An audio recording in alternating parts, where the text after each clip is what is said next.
on a community level. You know what I'm saying? You've been around for a minute, and I like to think that you got, a fair idea of what stupidity is and what's ethical, right? And so, from in your own words, what would you say are some solutions that we can focus on as a community to kind of, bridge some of the injustices going on? I think the first thing you need to do is educate yourself and take a look at what the big picture is. You have people of color that are complaining about the music scene here and how it's unfair. Yeah. And I agree with you 100%. But you have to take a look at the big picture. The city of Seattle is only 7% black. And you might be 100% right, but they will find millions of ways to try to prove you not being right, even if it's fabricated. Right. The odds are already quadruply stacked against you. Right. And the biggest thing you can do and the most important thing that you can do is remove the horse blinders and take a look at the big picture. Because once you see that and you see how the pieces are being moved on the chessboard, then you'll understand what's really going on around you. Right. You can't go in with expectations not knowing. Right. You have to know these things. Right. This is why it's very important. This is why it's very, very, very, very, very important to understand all of this information. It's very important. Yeah. You need to know this. And that's whether it be educationally, music, community-based. Right. You have to understand what's going on around you because the system is already set up indirectly for failure. Against you, right. For failure. Look at the fight that Nikita's putting out there. Yeah.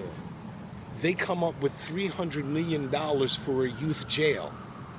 $300 million. $300 million to build a youth jail. But they pulled the funding from all of these educational programs and apprenticeship programs. And that's really what happened? Listen, they've been building it since I've been here. $300 million to build a youth jail. Why are teachers fighting to get paid correctly? Those are the real all-stars. I take nothing away from the athletes. Yeah. Or the people that are in the entertainment business. But the true superstars are the teachers who are teaching our children. So if you take that from them, right, you take that choice from them, you take all of these educational programs away from them, then with the music, you're spoon-feeding our children poison. Exactly. You're spoon-feeding us poison. Our communities lose. Poison, whether it be through music and through entertainment, right. Because like I said in the beginning of the interview, they're teaching our kids of color, and especially our girls, it's already bad enough that we can be our own worst enemy,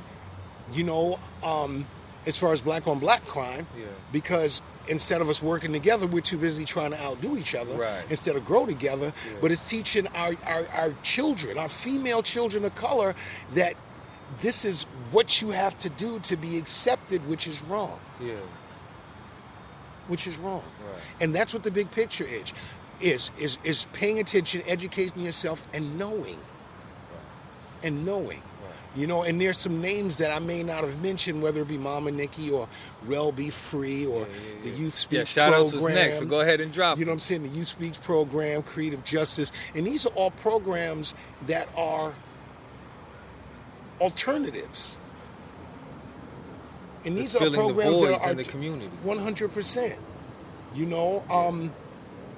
I think that we're at a pivotal point right now where it's not even about us. It's about what's the next step for our children. Right. Because, like I said, the black community here is only 7%. So unless you work as a unit and stop complaining and put action into doing something different, then nothing's going to change. Right. All the protesting in the world, all the marching in the world gets attention. But at the end of the day, what we need is change. We need change. We need to take responsibility and accountability.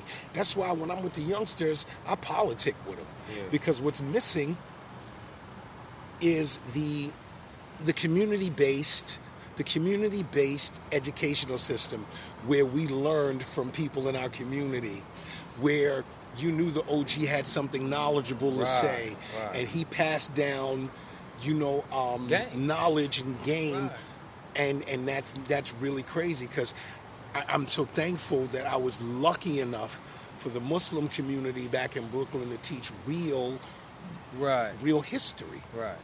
Because even in these history books, they will not tell you that most of the largest percent of these inventions, ideas that were created and stolen from people of color.